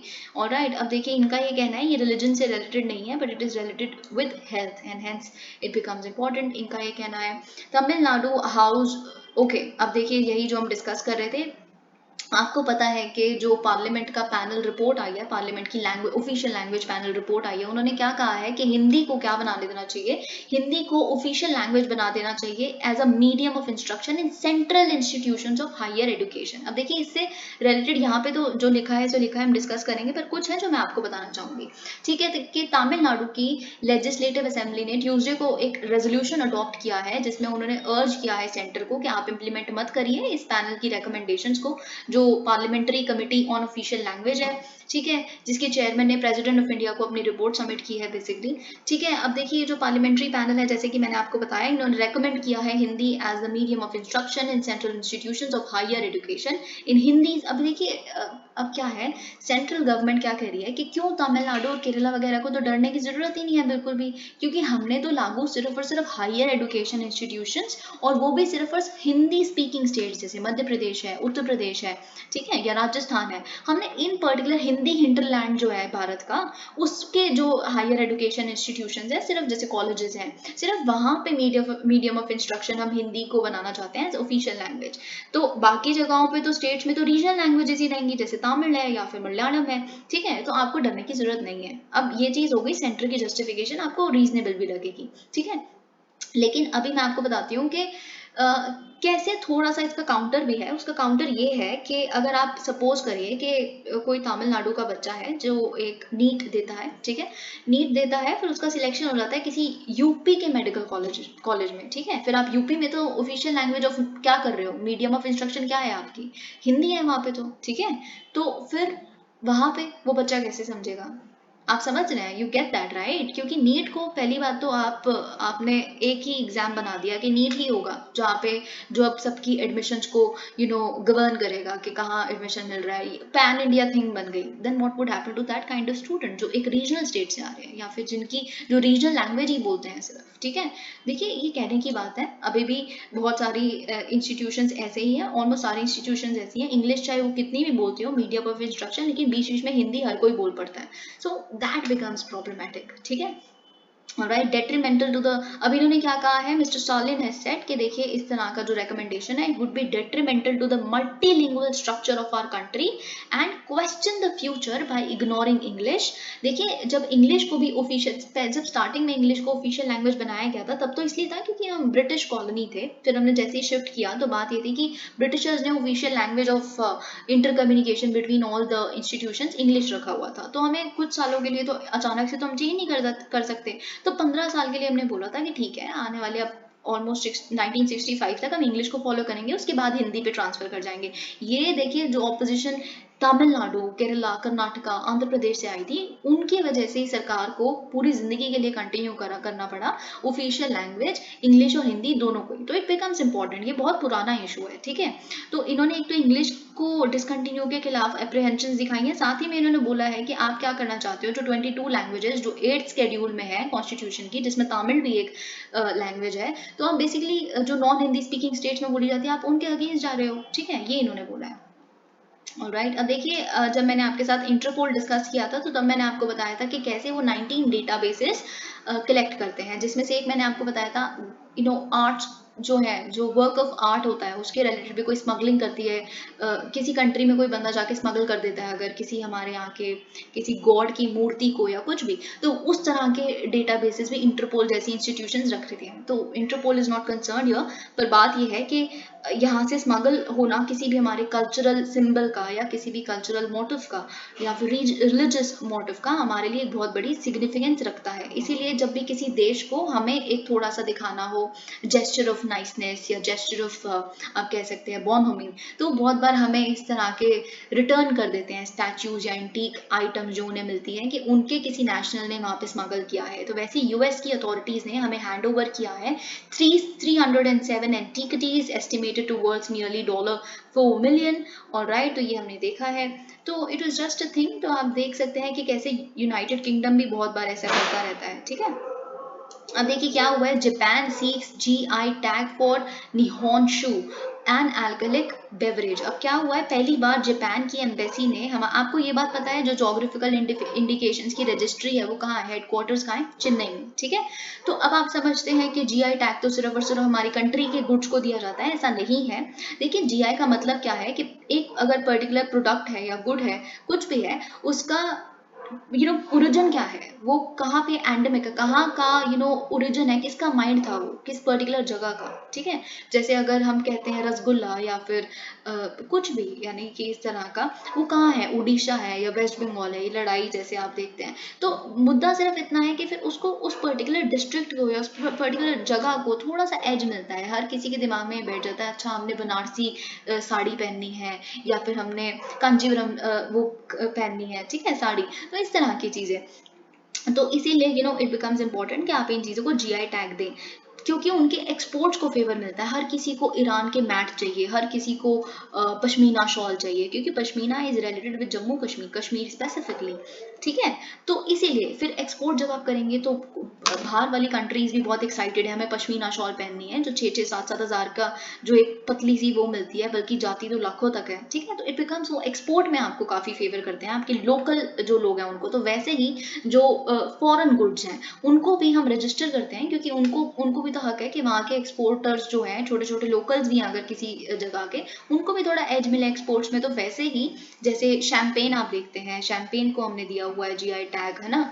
बहुत सारी ऐसी इस तरह के जो ड्रिंक्स हैं, ऑलराइट। अब वैसे ही एम्बेसी ऑफ जापान ने, जापान का तो पहला इस तरह का फाइल किया, उन्होंने एप्लीकेशन फाइल की है कि हमें जीआई टैग चाहिए निहोनशू, यानी कि जिसे हम सेक भी कहते हैं, it is actually an alcoholic beverage, ठीक है। तो आप देख सकते हैं कि देखिए कैसे बनती है, बाय फर्मेंटिंग राइस, राइस को फर्मेंट किया जाता है, एक ट्रेडिशनल ड्रिंक है जो स्पेशल ओकेजन से कभी कभी डेली यूज में भी ली जाती है। This is an integral part of the lifestyle and culture in Japan and hence becomes the importance of GI tag for it. कैसे बनती है, 3 रॉ मटेरियल चाहिए, इसमें राइस चाहिए, कोजिकिन चाहिए, एक बेसिकली फंगस कह सकते हो आप इसको, एक फंगल स्पोर है, ठीक है, साथ में पानी। तो राइस, पानी और चावल, पानी और कोजिकिन यानी कि फंगस वोगली, इस तीनों को आप मिलाएं, फर्मेंट करवाएं, पैरेलल फर्मेंटेशन करवाएं इसकी, और साथ में ही फिर ड्रिंक बन जाती है, ठीक है। तो अब देखते हैं कि क्या इसका रिजल्ट आता है। Alright, now this is very important. High Court seeks status of Kerala government move to enact law against superstitions। अब देखिए ये बहुत इंपॉर्टेंट है, गिवन द फैक्ट कि आप क्या देख रहे हैं कि केरला में किस तरह से ह्यूमन सैक्रिफाइस, जो जिसमें बेसिकली चिल्ड्रन और वेमेन को सैक्रिफाइस किया जाता है गॉड्स एंड गॉडेसेस को प्लीज करने के लिए, ठीक है। अब देखिए सबसे इंपॉर्टेंट क्वेश्चन पता है क्या है, एथिक्स का सबसे बड़ा डिलेमा क्या बनता है। यही मैंने जब आपके साथ दिल्ली की सिचुएशन डिस्कस की थी कि दिल्ली रेप कैपिटल कैसे हो सकती है, जबकि सो कॉल्ड सोफिस्टिकेटेड सबसे ज्यादा कैपिटल यही है, सबसे ज्यादा हायर एजुकेशन स्टेटस इसी पर्टिकुलर जगह का है हमारी कंट्री में। या जिस तरह का आप दिल्ली हर चीज में आ गया, मॉडर्न है, फिर भी सबसे ज्यादा रेप यहाँ क्यों हो रहे हैं, या सबसे ज्यादा डोमेस्टिक वायलेंस केसेस यहाँ पे क्यों होते हैं। तो फिर मैंने आपको बताया था एक रीजन तो ये भी हो सकता है कि सबसे पहले चीज ये है कि नॉट नेसेसरली एडुकेशन और लिटरेसी इंश्योर्स के आप सोशली भी अपवर्ड हो जाएं। I talk in the sense of brain, your thinking, ठीक है, सोशल थिंकिंग, ठीक है। दूसरी चीज मैंने आपको बताई थी, क्योंकि अब दिल्ली जैसी जगहें क्या है, थोड़ी सी डेमोक्रेटिक भी हैं, थोड़ी अवेयर भी ज्यादा है, तो यहाँ पे फाइलिंग ऑफ केसेस ज्यादा है। अगर किसी के साथ थोड़ा सा भी डोमेस्टिक वायलेंस हुआ है तो यहाँ के लोगों को पता है कि हमारा राइट है कि हम जाके उसके खिलाफ एक रिपोर्ट दर्ज करवाएंगे। एक ये चीज भी पॉजिटिव हो जाती है कि जरूरी नहीं है बाकी जगहों पे केस कम आ रहे हैं तो इसका मतलब वहाँ केस है ही नहीं, क्या पता वो अवेयर ही नहीं, उन्हें यही नहीं पता कि हमारे पास हक भी है वहाँ की वुमेन को, ठीक है। एक ये चीज, वैसे ही एक सिचुएशन, अब एक एथिकल डिलेमा यहाँ से उठता है कि केरला जो सबसे ज्यादा जिसे हम कहते हैं 99% literacy and all of that, ठीक है, वहां पे सुपरस्टिशन सबसे ज्यादा कैसे हो सकते हैं, कैसे ह्यूमन सैक्रिफाइस किया जा रहा है वहां पे। और ये आज की प्रथा नहीं है, ये पता नहीं कौन सी सेंचुरी से, it is centuries old thing, कि कैसे, अगर आपको 1997 का भी एक केस पता है तो उसमें क्या हुआ था, एक बच्ची थी जो आई थिंक 3 या 4 साल की एक बच्ची थी, उसको क्या किया गया था, उसके खुद के पापा ने जिनकी ऑलरेडी 3 और वाइफ्स थी, ठीक है, makes the whole case void ab initio, मतलब स्टार्टिंग में पता चल रहा है कि किस तरह का, बट लेट इट गो। उसमें क्या हुआ था कि उस बच्ची को जो 3-4 साल की थी, बिल्कुल उनके खुद के फादर ने एक गॉड को प्लीज करने के लिए, क्योंकि अगर एक वो बलि चढ़ा दी गई एक बच्चे की तो फिर वो गॉड उनको कहाँ पे खजाना छुपा हुआ है, वेल्थ छुपी हुई है, और वो दे देंगे उनको, वेल्थ ही कर देंगे। और फिर उन्होंने अपनी आंखों के सामने जला दिया था अपनी बच्ची की बॉडी को, और ये बहुत बड़ा केस बन के आया था। I think Ashwini was her name if I recall properly, okay. तो ये चीज हुई थी, इस तरह के केसेस अभी बहुत रिसेंटली हमने भी देखे हैं, अभी चल रहा है केस, बहुत ज्यादा एसआईटी बना दी गई है, स्पेशल इन्वेस्टिगेशन टीम। तो केरला में इस तरह के केसेस बहुत देखे गए हैं। इसीलिए अब देखिए जो केरला हाई कोर्ट का डिवीजन बेंच है उसने ट्यूसडे को बोला है स्टेट गवर्नमेंट को कि देखिए आप हमें बताइए, आप तो कह रहे थे कि आप लॉ लेके आएंगे प्रिवेंट करने के लिए इस तरह की इविल प्रैक्टिसेस को, जो सॉर्सरी और ब्लैक मैजिक को इन्वॉल्व करती है, बहुत सारा ब्लैक मैजिक और इस तरह का जो जो स्पेल्स बोलते हैं आप, मैजिकल, ये सब वहाँ पे वो देखा जाता है। तो आपका लॉ बना, कहाँ तक पहुंचा आपके लॉ की जो प्रोसीजर बनना था, बनने का प्रोसीजर था। तो बेंच ने देखिए ये डायरेक्टिव पास किया, एक PIL फाइल की गई थी एक केरला के एक इंसान मतलब वहाँ के एक नेटिव द्वारा, ठीक है। उन्होंने बोला था कि देखिए आप डायरेक्ट कीजिए high court, mister high court please direct the state government कि वो इम्प्लीमेंट करें जो रिकमेंडेशंस उसको स्टेट की लॉ रिफॉर्म्स कमीशन ने भेजी हैं कि इस तरह पे एक लॉ बनाया जाए उनकी रिकमेंडेशन पे, जो इस तरह की ईवल प्रैक्टिसेस के खिलाफ है, सुपरस्टिशन को बैन करें। देखिए क्योंकि सबसे ज़्यादा इंपॉर्टेंट है कॉमन मैन को प्रोटेक्ट करना, ठीक है। अब देखिए बहुत बड़ी बिल्स लाए गए हैं असेंबली में लेकिन कभी भी पास नहीं हो पाए सुपरस्टिशन के खिलाफ, ठीक है। ओपोनेंट्स क्या कहते हैं इस बिल, इन तरह के बिल्स के, वो कहते हैं देखिए रिलीजियस बिलीफ भी तो होते हैं, किसी के रिलीजियस बिलीफ होते हैं, रिलीजियस बिलीफ को आप कैसे कह सकते हो कि ये अंधविश्वास है या ये है वो है, इस तरह की चीज़ें, ठीक है। These barbaric practices had to be eradicated. अब आप समझ रहे हैं कि सिर्फ केरला में है, महाराष्ट्र और कर्नाटका ने ऑलरेडी लॉज एनेक्ट किए हुए हैं ब्लैक मैजिक के खिलाफ, ठीक है। क्योंकि ये इंसिडेंट्स जो हम देख रहे हैं ह्यूमन सैक्रिफाइस के या अलग तरह के ब्लैक मैजिक के, ये सही नहीं है क्योंकि इसका सबसे बड़ा बर्डन women और children पे है। They go missing time and again and it is not at all good for a state like Kerala and more so against human rights altogether. Grazing animals key to long term soil carbon stability, IISC study. अब देखिए एक statement आ सकती है कि animal grazing, एक statement दी हुई है कि सॉइल का जो कार्बन कंटेंट है उसको कैसे मेंटेन किया जा सकता है, उसमें से एक ऑप्शन अगर दिया हुआ है by grazing animals, by promoting grazing by animals, then that option is correct. क्योंकि एक स्टडी कैरी आउट की गई है 16 साल के लिए, ओके 16 साल बाद ये स्टडी का रिजल्ट आया है जो IISC ने किया है। उसने रिवील किया है कि grazing animals hold the key to long term soil carbon stability, ठीक है। तो जो मेमेलियन हर्बीवोर्स होते हैं जैसे याक, आईबेक्स, वो बहुत बारी एक क्रूशल रोल प्ले करते हैं कि वो उस पूल को, जो सॉइल कार्बन है उस पूल को मेंटेन कर पाएँ। क्योंकि आप अगर स्पीति रीजन देखेंगे हिमालयाज की, बेसिकली हिमाचल की जो ऐसे माउंटेनियस रीजन्स हैं उसमें इस तरह के जो ग्रेजिंग एनिमल्स होते हैं वो वहाँ के सॉइल कार्बन कंटेंट को या पूल को मेंटेन करने में हेल्प करते हैं। अब देखिए कार्बन जितना ज़्यादा अपने सिंक में रहे यानी कि ग्राउंड में रहे या सॉइल में रहे, इट्स गुड। क्योंकि वो कार्बन बेसिकली एटमॉस्फेयर में ना होके सॉइल में अगर वो ऑब्जॉर्ब रहता है बहुत समय के लिए, बहुत लॉन्ग टर्म के लिए, इट्स गुड। क्योंकि कार्बन इमिशन इससे कर्व की सब, क्योंकि it is a sink and that ठीक है। एक्सपेरिमेंटल, अब देखिए इन्होंने कैसे एक्सपेरिमेंट किया, इन्होंने बहुत सारे ग्रेजिंग एनिमल्स को इस तरह जो ग्रेज किया करते करते थे उनको थोड़ा सा रिमूव करके देखा एक्सपेरिमेंटल बेसिस पे। तो इससे पता चला कि बहुत ज़्यादा फ्लक्चुएट करने लग पड़ी लेवल ऑफ सॉइल कार्बन। तो इससे पता चला कि बहुत सारे नेगेटिव कॉन्सिक्वेंसेज हो सकते हैं ग्लोबल कार्बन साइकिल के लिए भी। ऑलराइट से अब देखिए एक और फैक्ट है जो आपको यहाँ से मिलता है कि जो सॉइल है it contains more carbon than all plants and the atmosphere combined, ठीक है। ये बात आपको जानना है and hence it is important to ensure its persistence. Alright, it is very important. Soil erosion नहीं होना चाहिए या फिर सॉइल थिनिंग या डिग्रेडेशन लैंड का नहीं अच्छा, क्योंकि इससे कहीं ना कहीं क्लाइमेट चेंज और प्रोलिफरेट होगा। ओके अब देखिए ये सारी चीजें यहाँ पे लिखी है। When plants and animals die, dead organic matter remains in the soil. So this is something not very important. Alright. अब देखिए यहाँ पे क्या हुआ है, ये आर्टिकल पर से बहुत इंपॉर्टेंट नहीं है पर आपके लिए क्या important, I do not even know if I would be able to pronounce them correctly. पर यहाँ पे कुछ नाम आपको दिए जा सकते हैं तो फिर आपसे पूछ लेंगे ये क्या है। जैसे कभी कभी प्लांट्स के नाम आ जाते हैं, माइक्रो ऑर्गेनिजम्स के नाम आ जाते हैं, पेस्टिसाइड्स के नाम आ जाते हैं जो एग्रीकल्चर में यूज किए जाते हैं, और आपसे पूछा जाता है ये क्या है, ये कोई कॉस्मेटिक आइटम है या फिर कोई एनिमल है या फिर ये स्पाइडर है। Hence it becomes important. इस तरह की फाइंडिंग सिर्फ इसलिए इंपॉर्टेंट है, ठीक है। तो क्या फाइंड किया गया है, 6 new species of spiders from across the country. ये नई स्पीशीज हैं स्पाइडर्स की, कुछ है गैरो हिल्स जो मेघालय में वहां से, कुछ थार डेजर्ट ऑफ राजस्थान में से, कोई बहुत सारी और जगहों से ये चीजें मिली हैं, ठीक है, कैलिकट कैंपस के में से। और हम देख लेते हैं कुछ कुछ नाम आप देख सकते हैं, जैसे मेघालय में से जो मिले हैं आप देख सकते हैं। ओके जो स्पीशीज हमें मिली है नई, जो जीनस है वो तो सियाम सिपनॉप्स, आप देख सकते हैं उसकी गैरोवेंसिस, क्योंकि गैरो में फाइंड हुई है तो ऑब्वियसली गैरोवेंसिस, तो आप यहाँ से ये चीज बहुत आसानी से याद कर सकते हैं, ठीक है। और राइट कुछ स्पीशीज जो जंपिंग स्पाइडर की कैटेगरी या फैमिली में आती हैं वो भी डिस्कवर की गई हैं थार डेजर्ट में से। और राइट आप देख सकते हैं एफ्राफ्लैसिला miajarensis. You can of course remember them because I can barely pronounce them. Alright, now this becomes important. This is something very very important, क्योंकि देखिए हमने रिसेंटली एक कोलिजियम पे आपके रिक्वेस्ट पे मैंने एक एडिटोरियल डिस्कस किया था अपनी दूसरी वीडियो में, जिस दिन आया था उस दिन नहीं कर पाई थी। Then in the next video, in the following video, I discussed that editorial. उसमें मैंने आपको क्या बताया था, एक लाइन उसमें ये लिखी गई थी ऑथर द्वारा कि वी डू नॉट अंडरस्टैंड 2015 में क्या हुआ, एनजैक को स्ट्राइक डाउन कर दिया गया सुप्रीम कोर्ट द्वारा यूनानिमसली, ऑलमोस्ट मेजॉरिटी 4:1 के वोट से।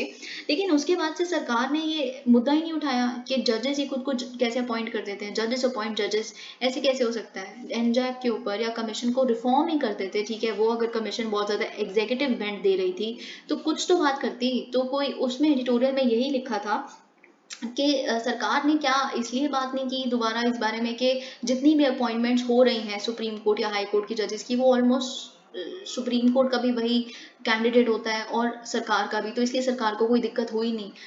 क्या ये रीजन है? अगर ये भी रीजन है तब भी सही नहीं है, ठीक है, क्योंकि बात तो प्रोसीजर की है ना, बात तो ट्रांसपेरेंसी की है, अकाउंटेबिलिटी की है सुप्रीम कोर्ट की। वो दूसरों को जो सिखाते हैं वो खुद तो इम्प्लीमेंट करते नहीं, ये उस एडिटोरियल में लिखा था।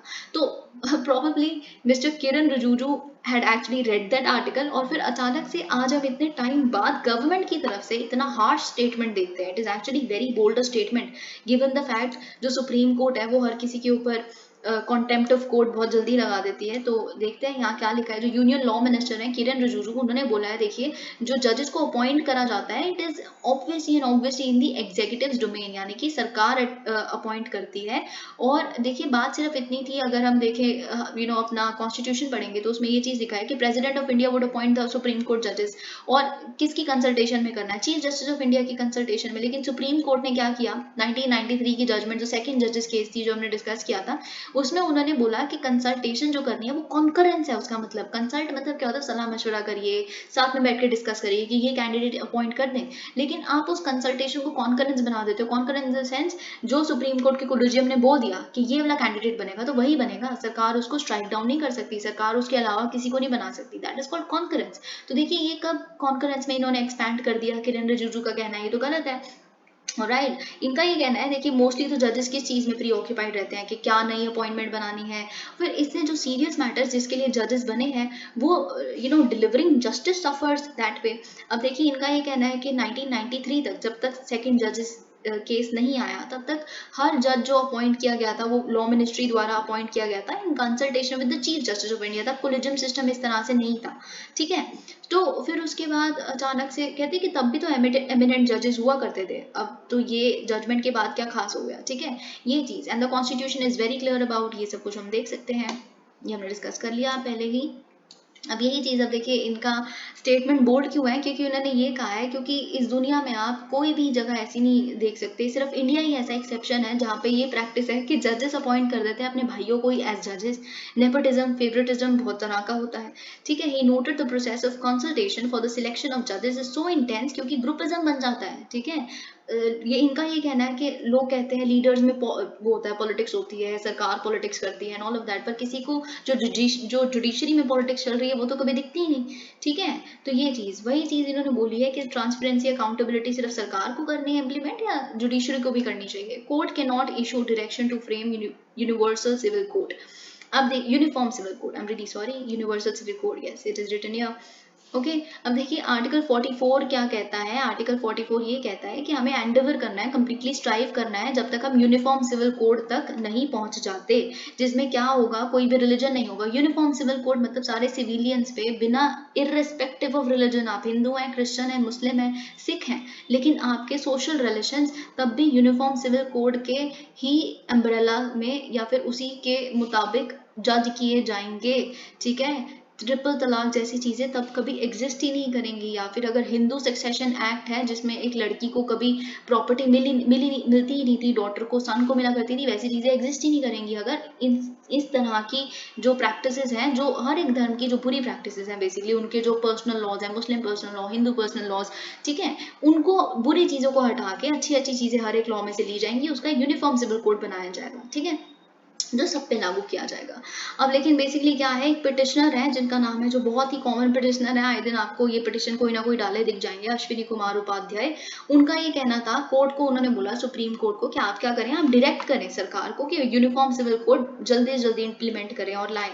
तो सरकार का ये कहना है, देखिए सुप्रीम कोर्ट इसमें कुछ नहीं कर सकता, एक लेजिस्लेचर का मामला है, पॉलिसी डिसीजन है, जो आएगा ही सरकार की तरफ से, it will come through the parliament and parliament only. तो सुप्रीम कोर्ट हमें डायरेक्ट नहीं कर सकते, और सरकार अपना काम कर रही है। सुप्रीम कोर्ट के not send a mandamus to the parliament कि आप ये लॉ बनाएंगे ना बनाएं। मैंडेमस जो होता है वो नीचे वाले जो कोर्ट्स होते हैं सिर्फ उनको पास कर सकते हैं, ठीक है।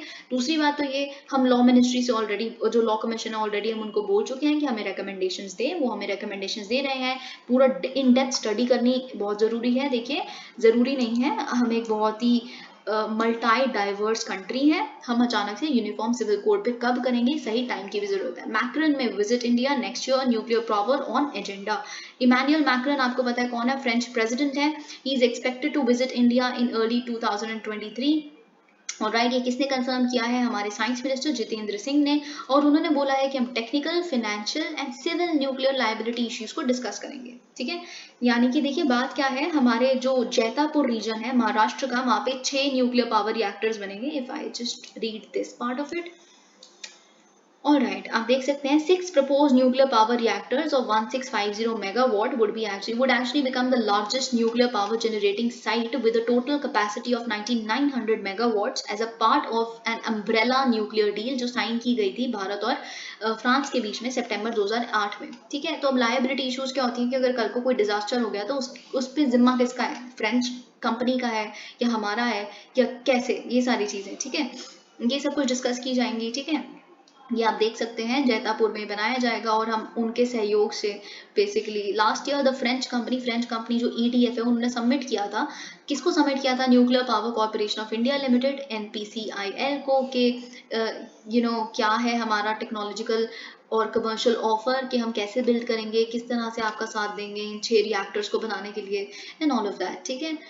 तो हम देखते हैं, let's see how this actually unfolds. देखिए मैंने जानबूझ के इन दोनों आर्टिकल्स में कुछ मार्क नहीं किया है, क्योंकि मुझे बस आपको एक आइडिया देना है। I want to seed only one thing in your head, and that is, आप देख रहे हैं इंट्रा पार्टी डेमोक्रेसी का जो टॉपिक है, you can always expect a question on it. आपको पता है जब मैंने आपके साथ डिस्कस किया था कैसे आंध्र प्रदेश के जो YSR है, उनके जो आंध्र प्रदेश की जो जगन मोहन रेड्डी है, जब उनका हमेशा के लिए, सदैव के लिए, जब उनको प्रेसिडेंट बना दिया गया उस पार्टी के लिए, कि कैसे इलेक्शन कमीशन ने तब बोला it goes against the concept of intra party democracy. आप कैसे, मतलब एक तरह से ये तो डिक्टेटरशिप है, this is nepotism, this is what not, this goes against the very concept of democracy. एक इंसान को आप पूरी जिंदगी के लिए प्रेसिडेंट कैसे बना सकते हैं एक पार्टी का, ठीक है। ये सारी चीजें इंट्रा पार्टी डेमोक्रेसी के मैंडेट के अंदर आ जाती है। अगर क्वेश्चन आपके पास आया है कि क्या intra party democracy representation of people's act 1951 के तहत ऐड कर देना चाहिए, ऐसा कुछ भी आया तो आप कुछ तो लिख सकते हैं।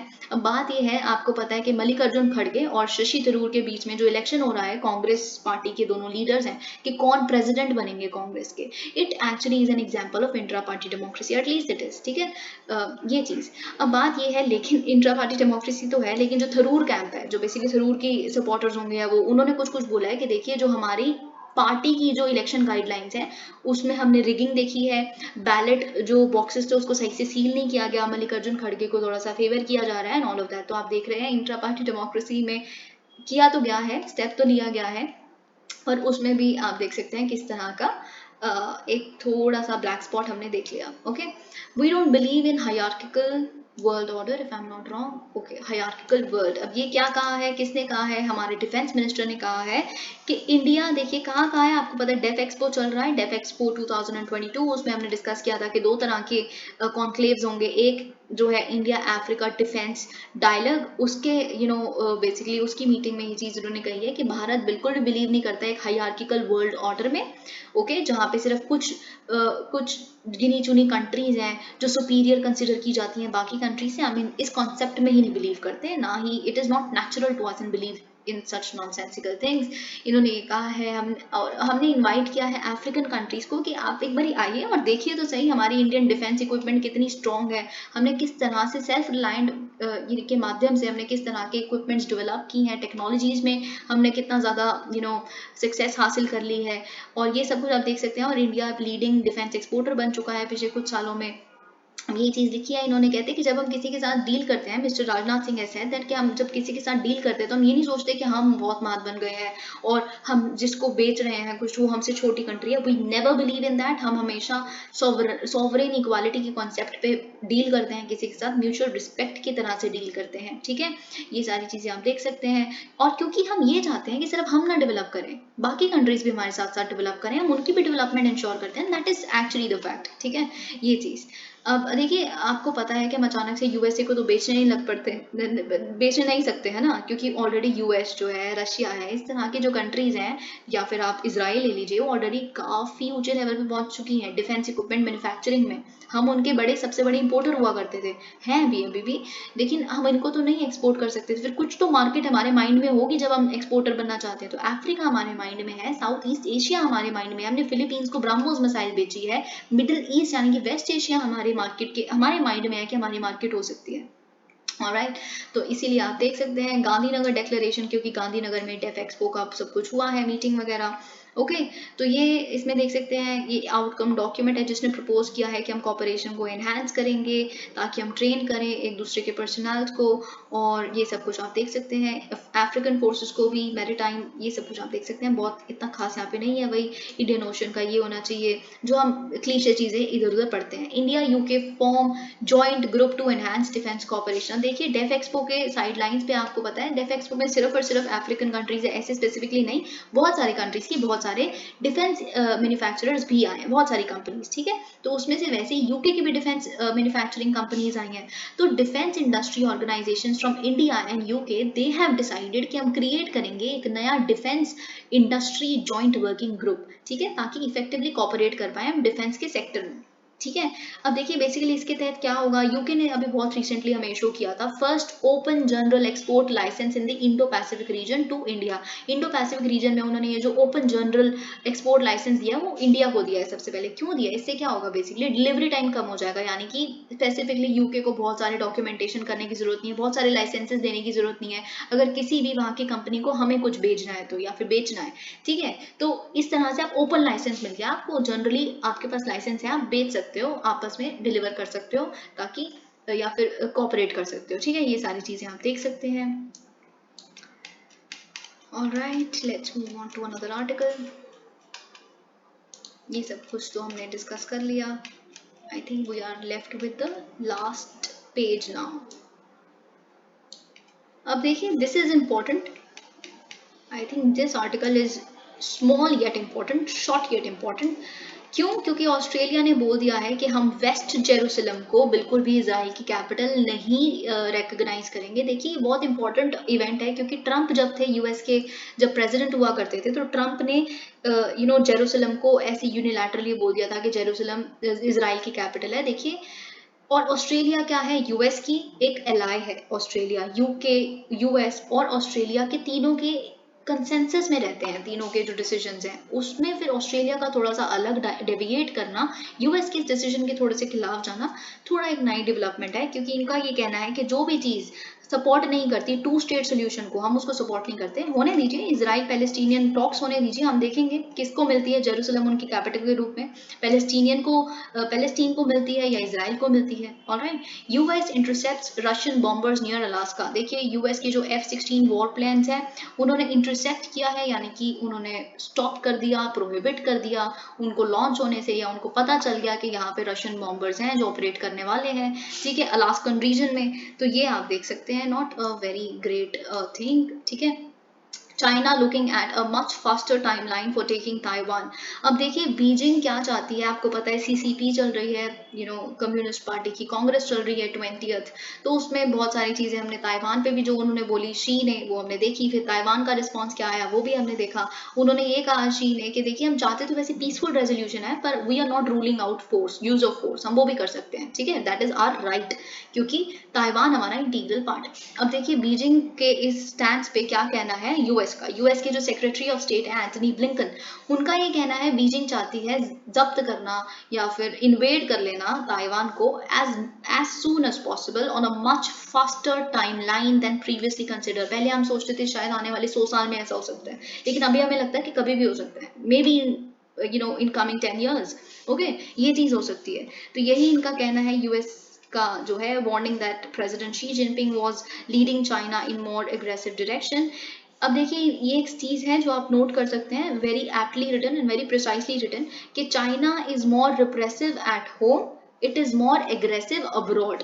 रिप्रेसिव कैसे है, किस तरह की अथॉरिटेरियन रूल शी लीड कर रहे हैं, और एग्रेसिव अब्रॉड कैसे है, वुल्फ वॉरियर डिप्लोमेसी इनकी, ठीक है। अब देखिए शी का बस एक मानना है कि किसी भी तरह का स्टेटस को कहीं नहीं रहने देना, सिर्फ ताइवान के उसमें नहीं जो स्टेटस को आज तक चल रहा था कि उसको ये बिगाड़ना चाहते हैं, बल्कि इंडिया और जो चाइना के बीच में रिश्ता है लद्दाख में, वो भी उस स्टेटस को वो नहीं रहने देना चाहते। तभी तो हमने देखा गलवान क्लैशेस हुए क्यों, it is she is actually anti status quoist. जो भी स्टेटस को जो आज तक मामला चल रहा है उसके खिलाफ चले जाओ, उसका कोई सेंस हो चाहे ना हो। Alright, thank you so much, please like the video.